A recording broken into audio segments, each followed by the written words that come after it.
Welcome again, student. This is my second part of this video. Okay, let's continue the chapter with the help of this video. Backbone. The backbone, also called the spine, extends from the base of the skull down to the hips. It is made up of 33 small bones called vertebrae. Singular vertebra. The backbone is slightly S-shaped. It is the main axis of our body. It also protects the spinal cord. You now know that the brain is protected by the skull and the spinal cord is protected by the backbone. The backbone gives elasticity to our body. It is the backbone that enables our body to bend forward, backward, left or right. To keep the backbone healthy, we should maintain a correct posture while sitting, walking और standing. Backbone जो है इसको spine भी बोलते हैं, ठीक है, जो कि एक्सटेंड होता है स्कल के बेस से लेकर हिप के डाउन तक. तो ये जो है ये 33 स्मॉल बोन से मिलकर बना है, जिसको वर्टिब्रे बोलते हैं, सिंगुलर वर्टिब्रा. ठीक है, ये बैकबोन जो है वो स्लाइटली एस शेप का होता है, एस शेप का. ये जो है कि हमारा बॉडी का मेन एक्सेस कहलाता है. ये हमारे स्पिनल कॉर्ड को भी प्रोटेक्ट करता है. आपको ही पता होगा, अब आपको ये पता चलेगा कि कैसे ब्रेन हमारे स्कल को प्रोटेक्ट करता है, स्पिनल कॉर्ड बैकबोन को प्रोटेक्ट करता है. ये जो बैकबोन जो है ये हमारी बॉडी को इलास्टिसिटी देता है. ये बैकबोन इनेबल करता है, मतलब हेल्प करता है हम लोग की बॉडी को बेंड करने के लिए, फॉरवर्ड, बैकवर्ड, लेफ्ट और राइट. तो हमारे बैकबोन को हेल्दी रखने के लिए हमें हमारे बॉडी पोस्चर को, जैसे कि या तो हम बैठे हों, चल रहे हों या खड़े हों, हमारा जो बॉडी पोस्चर है वो करेक्ट अमाउंट में होना चाहिए और करेक्ट होना चाहिए. Now ribs or rib cage. The bones located in our chest are also called ribs. The ribs are 12 pairs in number. They are joined with the chest bone in the front and the backbone on the back. The last two pairs of the ribs are not joined with any bones. They are called floating ribs. Okay. The ribs are from a cage called the rib cage. This cage protects our internal organs like the heart and the lungs. ये bones जो है जो हमारे chest के पास है उनको बोलते हैं रिब्स. ठीक है, तो ये रिब्स जो है वो 12 पेयर्स में है. ठीक है, वो हमारे चेस्ट के बोन से जॉइंट से फ्रंट में और बैक में. तो लास्ट 2 पेयर्स ऑफ रिब्स है जो कि हमारे बोन से जॉइंट नहीं है, उनको बोलते हैं फ्लोटिंग रिब्स. और वो जो रिब्स है ये जो कि एक केज की तरह बना हुआ है, इसीलिए इसको बोलते हैं रिब केज. ये केज जो है हमारी इंटरनल ऑर्गन्स को प्रोटेक्ट करता है, बचा करके रखता है, जैसे कि हार्ट हो गए, लंग्स हो गए. ठीक है. Now limbs. We have 2 pairs of limbs, 1 pair arms and 1 pair feet. हमारे पास 2 pair of limbs है, एक आर्म्स हो गए और फीट हो गए. तो there are 26 bones in each our arms and feet. हमारे आर्म्स और फीट में 26 बोन्स हैं इन ईच, है ना. The arm has 3 big bones. Arm में 3 बिग बोन्स हैं, ह्यूमरस, रेडियस और ulna. Humerus is the bone of the upper part of the arm, and the radius and the ulna are the bones of the lower part of the arm, and the palm and fingers have many small bones. ये जो humerus है वो हमारे arm का upper part में जो हमारे arm की जो अपर पार्ट में जो बोन है उसको ह्यूमरस बोलते हैं. रेडियस और अल्ना जो है हमारे lower part of the arm है, और पाम और फिंगर्स जो हैं उनमें छोटे छोटे स्मॉल बोन्स हैं. द फुट और leg also has 3 big bones, femur, tibia and fibula. Okay, foot और लेग जो है हमारा उसमें 3 बिग बोन्स हैं जिसको बोलते हैं femur, tibia and fibula. Femur is the thigh, मतलब थाई में जो बोन है उसको फेमर बोलते हैं, इसीलिए इसको थाई बोन बोलते हैं. ठीक है. It is the biggest bone in our body. हमारे बॉडी का सबसे बड़ा बोन कहलाता है. Tibia and fibula are the bones of the lower part of the foot. और फुट के जो नीचे का पार्ट है, लोअर पार्ट, उसको उसी पार्ट को बोलते हैं टिबिया और फिब्यूला, जैसे कि आप इस पिक्चर में देख सकते हैं. अब girdles. There are 2 pairs of girdles in our body, a pair of shoulder girdles and a pair of hip girdles. 2 पैर से 2 जोड़े हैं हमारे गिडल्स हमारे बॉडी में, एक है शोल्डर गिल्डर्स और एक hip girdles. The shoulder girdles join the arms to spinal cord. Similarly the hip girdles join the legs to the spinal cord. Shoulder girdles जो है ये हमारे आर्म्स को जॉइन करते हैं स्पिनल कोड से, उसी तरह हिप गिडल जो है वो हमारे लेग्स के स्पिनल कोड को जॉइन करते हैं. Now muscle. आपको पता है मसल्स के बारे में. You now know that our skeleton is made up of many bones and joints. आपको ये पता है कि हमारा स्केलेटन जो है, हमारा स्केलेटन सिस्टम वो बहुत सारे बोन्स और जॉइंट से मिलकर बना है. You can feel, move and bend many of them, जिससे आप फील करते हो, मूव करते हो या फिर अपने बॉडी को बेंड करते हो. You have also learn that joint help us move bones in different ways. Do you know what makes the bones move the way they do? Let us find out. तो आपने पढ़ा होगा कि कैसे joints help करते हैं bones को move करने के लिए अलग अलग वे में. तो क्या डू यू नो, क्या आपको ये पता है कि जो बोन्स है, do you know what makes the bones move? ये जो बोन्स को मूव करवाते हैं ये कौन करवाता है, कैसे होता है, तो इसी के बारे में पढ़ते हैं. Touch your shoulder with your thumb. Do you feel a soft region in your shoulder? This soft part is muscle. अपने शोल्डर को टच करो अपने थंब से, ठीक है, तो आपको फील होगा एक सॉफ्ट एरिया, सॉफ्ट रीजन आपके शोल्डर में. वो सॉफ्ट पार्ट जो है वो आपका मसल कहलाता है. There are about 650 muscles in the body of an adult. तो एडल्ट में क्या होते हैं ना, 650 मसल्स होते हैं बॉडी में. Muscles are responsible for all our body movements. There are 50 muscles in our face alone. ठीक है, तो हमारे बॉडी में 650 मसल्स हैं एडल्ट में. है मसल्स जो है वो रिस्पॉन्सिबल होते हैं हमारी बॉडी मूवमेंट में. याद रखिएगा कि जॉइंट्स मूव नहीं करते हैं, जॉइंट्स मूव नहीं करते हैं, बोन्स को अलाउ करते हैं मसल्स मूवमेंट के लिए. तो हमारे फेस में सिर्फ हमारे फेस ही में 50 मसल्स हैं. We use around 13 muscles to smile and more than 34 to frown.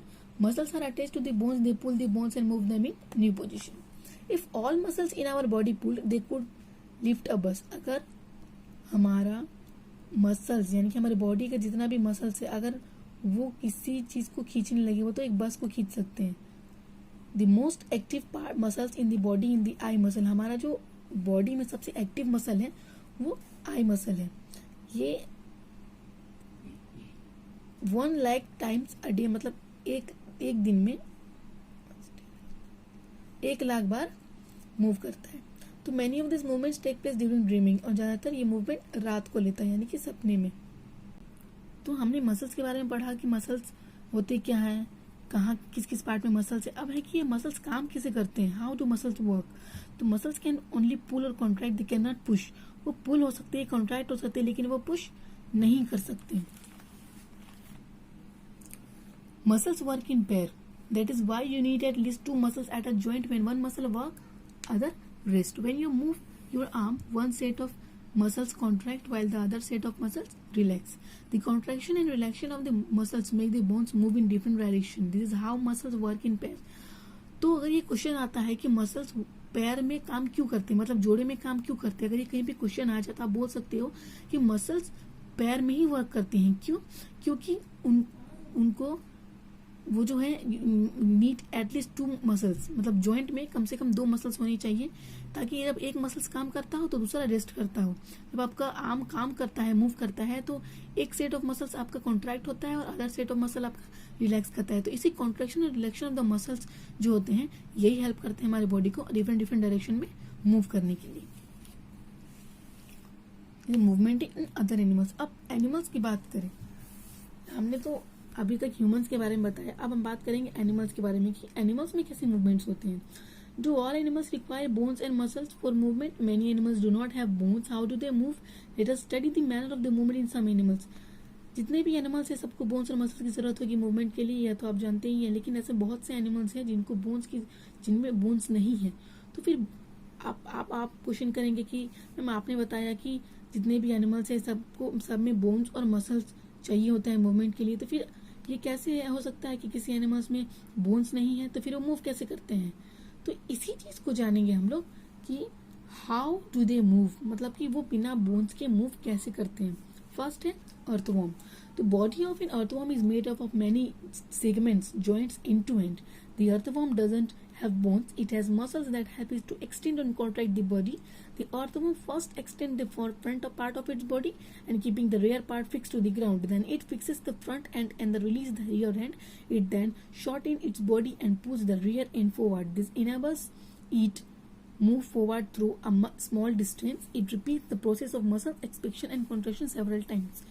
तो ये अर्थवॉर्म का जो बॉडी है वो बहुत सेगमेंट्स यानी कि जॉइंट से मिलकर बना है एंड टू एंड. तो जो अर्थवॉर्म है उस पर बोन्स नहीं है, वो उस मसल्स के हेल्प से ही एक्सटेंड और कॉन्ट्रैक्ट करता है अपनी बॉडी को.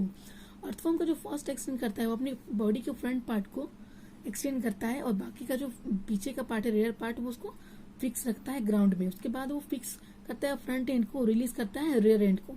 उसके बाद उसका बॉडी को वो शॉर्ट करता है और धीरे धीरे वो पुल करता है रियर एंड को आगे की तरफ. यही हेल्प करता है उसको कि फॉरवर्ड होने के लिए, आगे जाने के लिए छोटा छोटा डिस्टेंस, मतलब स्मॉल डिस्टेंस ही कवर करता है वो. तो इसी प्रोसेस को वो रिपीट करता है एक्सपेंशन और कॉन्ट्रैक्शन को बहुत बार, जो कि which make it move through soil.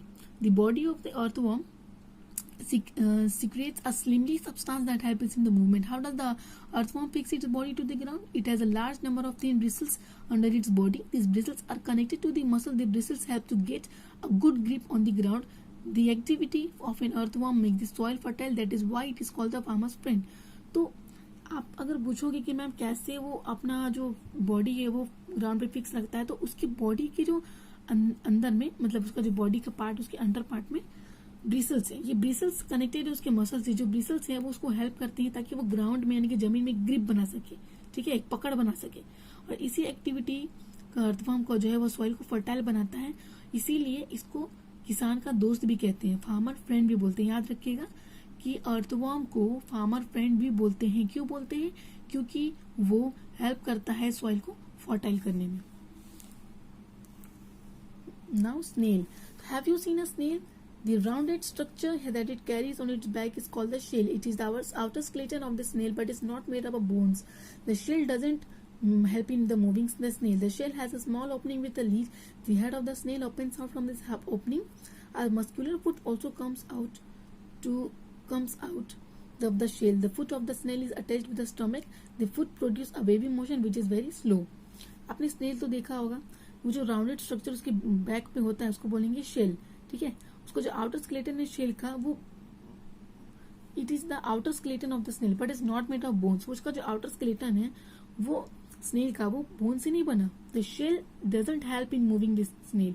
वो शेल स्नेल को हेल्प नहीं करता मूव करने में. The shell has a small opening with the lid. उसका जो शेल है वो स्मॉल मतलब छोटी छोटी लीड से खुला हुआ है. वो जो हेड होता है स्नेल का वो उसी ओपनिंग से वो खुला है.